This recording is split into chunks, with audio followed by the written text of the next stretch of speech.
대선 민주당 경선 유력 주자인 버니 샌더스 상원 의원이 뉴햄프셔 프라이머리에서 25.9%의 득표율로 승리했습니다. 트럼프 행정부가 친이민 정책을 펼치는 이민자 보호도시를 대상으로 압박을 강화하고 있습니다.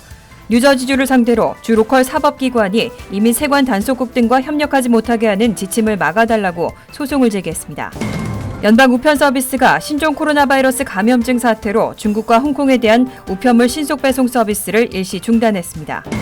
지난해 가계부채 증가폭이 12년 만에 최대인 것으로 나타났습니다. 뉴욕시에서 세입자 퇴거 조치가 눈에 띄게 줄어들고 있습니다. 지난해부터 시행된 세입자 보호 법안의 효과라는 분석입니다. 이상은 이 시각 주요 뉴스입니다. 시청자 여러분 안녕하십니까? KBN 뉴스입니다. 대선 민주당 경선 유력 주자인 버니 샌더스 상원 의원이 뉴햄프셔 프라이머리에서 승리했습니다. 대선 풍향계로 불리는 초기 2개 선거구에서 초반 기선제압에 성공했습니다. 비록 초반이긴 하지만 유력 후보인 조 바이든 전 부통령은 실망스러운 결과를 내면서 전국적인 지지율도 급락하고 있습니다. 보도에 김찬래 기자입니다. 어제 치러진 뉴햄프셔 프라이머리에서 버니 샌더스 의원은 득표율 25.9%로 승리했습니다. 아이오와 코커스에서 돌풍을 일으킨 피트 부티지지 전 인디애나주 사우스 밴드 시장은 샌더스의 1.5%포인트 뒤진 24.4%로 2위를, 에이미 클로버셔 상원 의원이 19.8%의 득표율로 3위에 올랐습니다. 반면 유력 후보로 꼽혀왔던 바이든 전 부통령은 8.4%의 지지율로 5위에 그치며 끝없이 추락하는 모양새입니다. 지금까지 진행된 2개 지역 경선 결과 부티지지 전 시장은 23명, 샌더스 의원은 21명, 워런 의원은 8명, 클로버셔 의원은 7명, 바이든 전 부통령은 6명의 대의원을 각각 가져갔습니다. 전국 여론조사에서도 변화의 기류가 나타나고 있습니다. 몬머스 대학이 어제 발표한 여론조사에서 버니 샌더스 의원은 지지율 26%로 1위에 올랐습니다. 조 바이든 전 부통령은 16%로 2위를 기록했고, 피트 부티지지 전 인디애나주 사우스 밴드 시장과 엘리자베스 워런 상원 의원은 각각 13%의 지지율로 공동 3위를 차지했습니다. 샌더스의 지지율은 지난달 조사보다 3%포인트 상승했고, 바이든의 경우 지난달 30%에서 급락했습니다. 한편 민주당 경선 주자였던 사업가 앤드류 양과 마이클 베니 상원 의원, 그리고 더발 패트릭 전 매사추세츠 주지사는 중도하차를 선언했습니다. 다음 경선은 오는 22일 네바다주에서 당원 대회인 코커스로 치러질 예정입니다. KBN 뉴스 김찬래입니다. 트럼프 행정부가 친이민 정책을 펼치는 이민자 보호도시를 대상으로 압박을 강화하고 있습니다. 뉴저지주는 사법기관이 이민 세관 단속국 등 연방정부와 협력하지 못하게 하는 지침을 시행하고 있는데요. 트럼프 행정부가 이를 대상으로 소송을 제기했습니다. 선거철을 맞아 이민 이슈를 정치적 목적으로 이용하고 있다는 비난이 나오고 있습니다.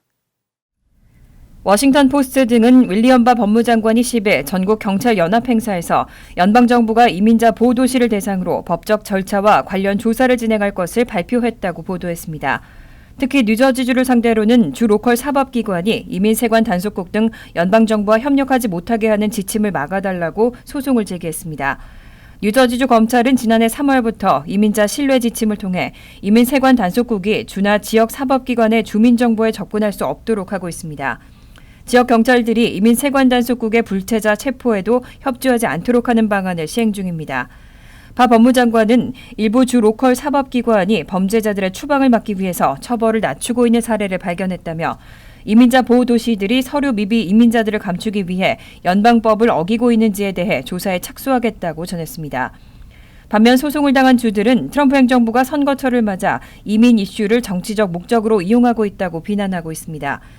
거비어 그루월 뉴저지주 검찰총장은 성명을 발표하고 트럼프 행정부가 공공안전을 정치적 목적으로 희생시키고 있다며 2018년부터 발표된 규정에 대해 선거철을 맞아 시비를 걸고 있다고 비난했습니다. 연방 우편 서비스가 신종 코로나 바이러스 감염증 사태로 중국과 홍콩에 대한 우편물 신속 배송 서비스를 일시 중단했습니다. 항공사들이 중국행 노선 운행을 잇따라 중단하면서 배송에 큰 차질이 있다는 이유입니다. 충분한 수송 능력이 확보될 때까지 서비스를 중단하겠다는 방침을 밝혔습니다. USPS는 어제 홈페이지에 긴급 고지를 게재하고 중국과 홍콩으로 보내는 국제 특급 우편에 대한 개런티를 잠정적으로 중단할 것이라면서 해당 조치가 10일부터 발효됐다고 설명했습니다. 이와 같은 조치를 취하게 된 이유로는 홍콩과 마카오를 포함한 중국으로 편지나 소포, 특급 우편을 배송하는 데 중대한 어려움을 겪고 있기 때문이라고 설명했습니다. 항공사들이 중국행 노선 운행을 속속 중단하면서 우편물 배송에 큰 차질이 빚어지고 있다는 이유입니다. USPS는 서비스 중단 기간을 충분한 수송 능력이 확보될 때까지로 밝혔습니다. 한편 미국 최대 항공사인 아메리칸 항공은 11일 신종 코로나 바이러스 감염증 여파에 따른 중국과 홍콩에 대한 항공편 운항 중단을 오는 4월 말로 연장하기로 했다고 밝혔습니다. 지난해 가계부채 증가폭이 12년 만에 최대인 것으로 나타났습니다. 신용카드 부채도 급증하고 있고 젊은 층의 신용카드 장기 연체 비율도 빠르게 상승하고 있습니다. 보도에 임동규 기자입니다. 월스트리트 저널과 AP통신 등에 따르면 뉴욕 연방준비은행은 작년 말 현재 가계부채가 14조 1,500억 달러로 1년 전보다 6,100억 달러 늘어난 것으로 집계됐다고 밝혔습니다. 증가폭은 2007년의 1조 달러 이후 최대입니다. 이로써 미국의 가계부채는 22개 분기 연속 늘어 사상 최고치 경신 행진을 이어가고 있습니다. 가계부채 증가의 주요 원인으로는 저금리에 따른 주택담보대출 증가와 미국 경제가 11년째 장기 호황을 누리면서 실업률이 50년 내 최저 수준으로 떨어진 점 역시 대출 증가의 배경으로 지목됩니다. 주택담보대출 잔액은 9조 5,600억 달러로 1년 전보다 4,330억 달러 늘었고 학자금 대출도 1조 5,100억 달러로 510억 달러 증가했습니다. 뉴욕 연준은 젊은 층을 중심으로 신용카드 연체도 늘고 있다고 분석했습니다. 작년 말 현재 신용카드 부채 잔액은 9,300억 달러로 3개월 전보다 460억 달러 급증했는데 같은 기간 90일 이상 장기 연체 비율은 5.16%에서 5.32%로 높아져 거의 8년 만에 최고치를 기록했습니다. 특히 18에서 29세의 신용카드 대출 장기 연체 비율이 8.91%에서 9.36%로 상승했습니다. 한편 미국의 작년 4분기 소비자 파산 신청 건수는 20만 2천 건으로 전년보다 다소 늘어난 것으로 집계됐습니다. KBN 뉴스 임동규입니다. 뉴욕시에서 세입자 퇴거 조치가 눈에 띄게 줄어들고 있습니다. 지난 1월 뉴욕시 전역에서는 1,598건의 퇴거 명령이 내려졌는데 지난해 1월보다 500건 가까이 줄었습니다. 지난해부터 시행된 세입자 보호 법안의 효과라는 분석입니다. 뉴욕시가 발표한 데이터에 따르면 지난달 세입자 퇴거 건수는 2019년 1월에 비해서 25%가량 감소했습니다. 당국은 지난 1월 뉴욕시 전역에서 총 1,598건의 퇴거 명령을 내렸는데 2019년 1월에 2,060건과 비교하면 약 500건 가까이 줄어들었습니다. 퀸즈의 경우는 2019년 1월 455건에서 지난달은 331건으로 27.3% 줄어들었습니다. 세입자 보호를 지지하는 여러 시민단체들은 이러한 지속적인 감소 추세가 2019년 6월 세입자 보호법안 시행에 따른 것으로 평가하고 있습니다. 주의회는 이 법안을 통해 뉴욕시에서 임대계약 시 보증금을 1개월치 렌트로 제한하고 건물주가 렌트를 마음대로 올리지 못하도록 하며 신규 임대 시 렌트 인상 허용 제도를 폐지하도록 했습니다. 또 주거 상태에 대해서 불만을 제기하는 세입자를 일방적으로 쫓아낼 수 없고 계약을 종료하거나 렌트를 올리기 위해서는 미리 세입자에게 통지를 해야 하는 등의 상세한 규정을 포함하고 있습니다. 저소득층 세입자의 경우 뉴욕시로부터 변호사 컨설팅 등의 법률 지원을 받을 수 있는 프로그램도 포함됐습니다. 세입자 옹호단체들은 또 2017년 발효된 빈곤층 세입자 무료 법률 서비스 조례도 강제 퇴거를 줄이는 데 한몫한 것으로 평가하고 있습니다. 연방법원이 T모바일과 스프린트의 합병을 승인했습니다. 앞서 두 차례 무산됐던 양사 합병이 최종 성사될 수 있게 됐는데요. 이제 이동통신 시장은 버라이즌과 AT&T 그리고 T모바일과 스프린트 간의 대등한 3강 체제로 재편될 것으로 보입니다. 뉴욕 맨하튼 남부 연방지법법원의 빅터 마레로 판사는 뉴욕주를 비롯한 13개 주와 워싱턴 DC 검찰총장들이 제기한 합병 반대 소송에서 T모바일과 스프린트의 손을 들어줬습니다. 지난해 6월 뉴욕 등 13개 주 법무장관들은 양사가 합병될 경우 시장 경쟁을 저해하고 소비자들에게 비용이 전가된다며 합병 반대 소송을 제기한 바 있습니다. 하지만 마레로 판사는 티모바일과 스프린트의 합병이 더 높은 가격이나 통신 서비스의 질 저하를 초래할 반경쟁적 행위라는 것을 확신시키지 못했다고 밝혔습니다. 이번 판결로 티모바일과 스프린트는 합병을 위한 최종 관문에 한층 더 가깝게 접근했습니다. 존 레저 티모바일 최고 경영자는 마침내 이 합병을 끝낼 마지막 단계에 집중할 수 있게 됐다고 환영했습니다.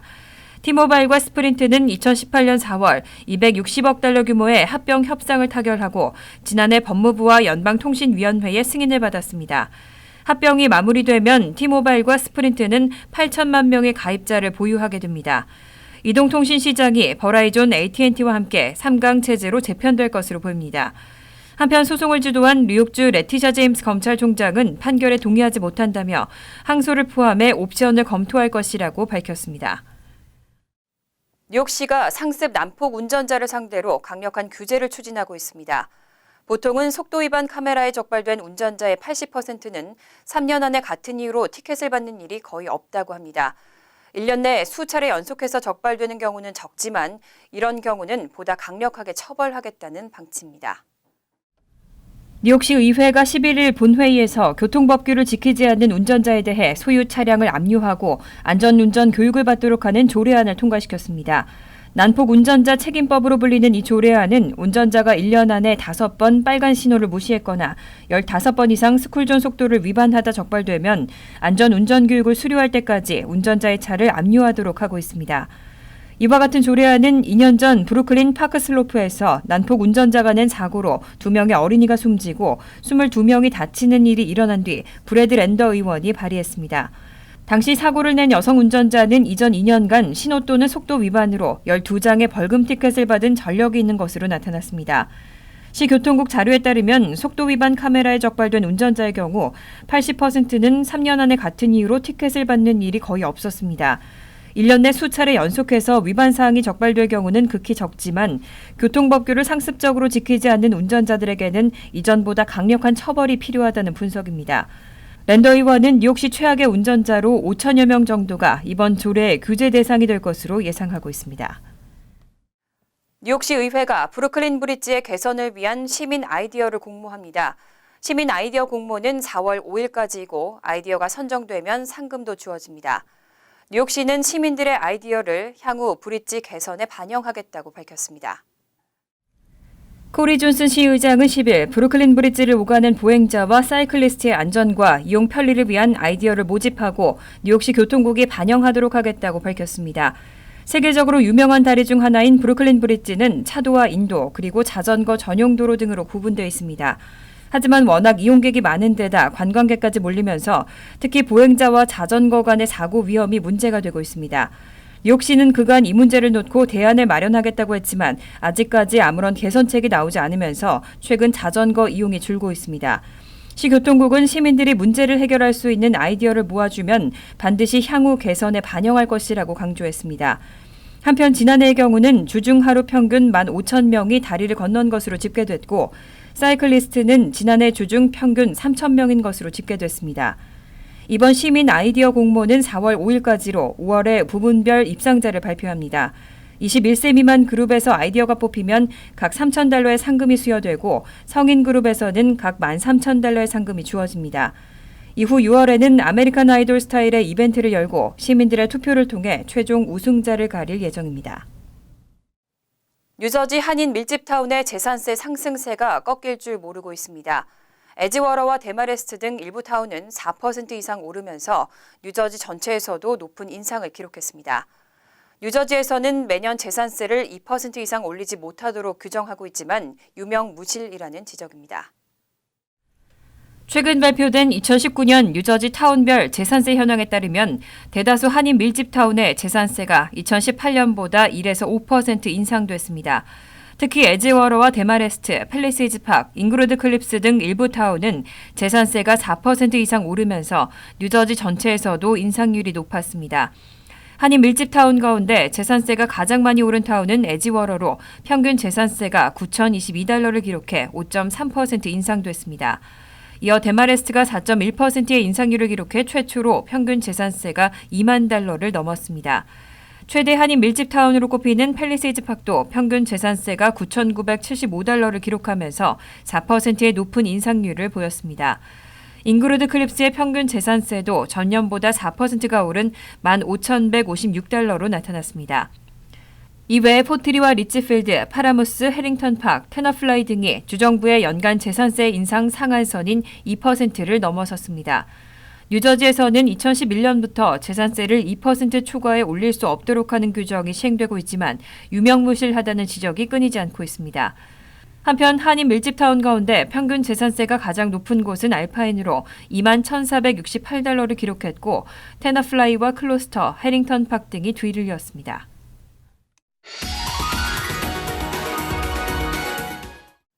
이어서 LA 지역 한인사회 소식입니다. LA가 급증하는 노숙자 문제로 골머리를 앓고 있습니다. LA시에서 발생하는 화재 사고 중 절반 가까이가 노숙자 관련 사고로 나타났습니다. LA 소방국의 자료에 따르면 LA 시내에서 발생한 노숙자 관련 화재 사고는 3,267건으로 이는 전체의 화재 사고 가운데 43%에 달하는 수치입니다. 특히 노숙자 밀집 지역인 스키들로우를 관할하는 LA 소방서 스테이션은 하루 최대 100건의 신고가 접수되며 대부분 노숙자 환자로 집계됐습니다. 소방부 구급 의료 서비스국은 지난해 구급대가 출동한 사건 가운데 80%는 노숙자와 연관됐으며 대부분 제대로 된 치료를 받지 못해 응급처치로 끝나는 상태라고 전했습니다. 소방국은 노숙자 문제로 이웃 주민들뿐만 아니라 소방대원들도 위생과 각종 사고 위험에 노출돼 있다며 시급한 대책이 필요하다고 강조했습니다. 신호를 위반한 차량과 충돌하는 스쿨버스 내부 영상이 공개됐습니다. 사고로 8명이 부상을 당한 것으로 알려졌습니다. 오하이오주 고속도로 순찰대는 지난해 12월 19일 페리 카운티에서 한 스쿨버스가 신호 위반 차량과 충돌했을 당시에 버스 내부 상황이 담긴 CCTV를 공개했습니다. CCTV에는 버스가 차량과 충돌하자 자리에 앉아있던 학생 수십 명이 버스 천장으로 치솟으며 비명을 지르고 있습니다. 스쿨버스와 충돌한 차량 운전자는 42세 조세인 손튼으로 면허 정지 상태였으며 빨간불에도 정차하지 않고 달리다 사고를 낸 것으로 알려졌습니다. 이번 사고로 학생 8명과 스쿨버스 운전자가 병원으로 후송됐습니다. 페리 카운티 검찰은 현재 사고 경위를 조사하고 있습니다. 간추린 소식입니다. 맨하탄 60가 남단 상업지구를 운행하는 차량에 혼잡 통행료를 부과하는 방안이 연방당국으로부터 승인을 받지 못하고 있습니다. 월스트리트저널은 메트로폴리탄 교통공사가 내년 11월부터 혼잡 통행료를 부과할 예정이지만 연방고속도로관리국이 승인을 지연하면서 본격적인 시행 준비에 착수하지 못하고 있다고 밝혔습니다. 일부 전문가들은 현재로선 내년 시행할 수 있을지도 불투명한 것으로 분석하고 있습니다. 연방법원은 이민당국이 결혼 영주권 인터뷰의 함정 단속을 통해 불법 체류자를 체포 구금하는 것은 불법이라고 판결했습니다. 시민권자인 배우자 등과 합법적인 영주권 인터뷰 과정에서 연방 이민 단속국에 체포된 6쌍의 이민자들은 지난해 10월 연방 이민 세관 단속국을 상대로 집단 소송을 제기한 바 있습니다. 이에 메릴랜드 연방법원은 10일 이민당국에 관련 이민자들을 석방하라고 명령했습니다. 뉴욕시는 다음 달 1일부터 슈퍼마켓과 백화점 등 모든 소매점에서 일회용 비닐봉지 사용을 금지합니다. 이에 앞서 뉴욕시 위생국은 10일부터 29일까지 시 전역 14개 장소에서 재활용 가방 10만 개를 지역 주민들에게 나눠줄 예정입니다. 퀸즈는 12일 오후 7시 30분부터 8시 30분 힐크레스트 유대계 센터에서 29일 오후 1시부터 4시 메이저리티 침례교회에서 배포합니다. 전체 배포 행사 일정은 위생국 홈페이지에서 확인할 수 있습니다. 퀸즈 공립도서관이 더글라스턴 리들렉 도서관을 이 지역 토양검사 관계로 3주간 폐쇄합니다. 도서관 측은 오는 22일부터 노던 블러바드 249가에 위치한 더글라스턴 리들렉 도서관의 개축 공사를 위한 사전 작업으로 토양 검사를 하는 3주간 문을 닫는다고 밝혔습니다. 재개관 예정일은 3월 16일입니다.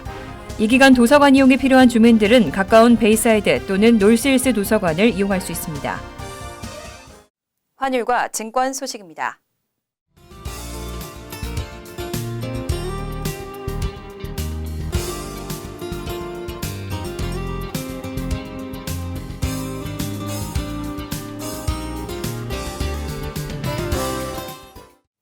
이어서 날씨입니다. 목요일은 때때로 비가 오고 흐린 날씨가 되겠습니다. 낮 최고 기온은 51도, 섭씨 11도, 밤 최저 기온은 30도, 섭씨 영하 1도로 예상됩니다. 금요일은 대체로 화창하지만 추워지겠습니다. 토요일도 화창하지만 추운 날씨가 이어지겠습니다. 이상으로 KBN 뉴스를 마칩니다. KBN과 함께 즐거운 저녁 되시기 바랍니다.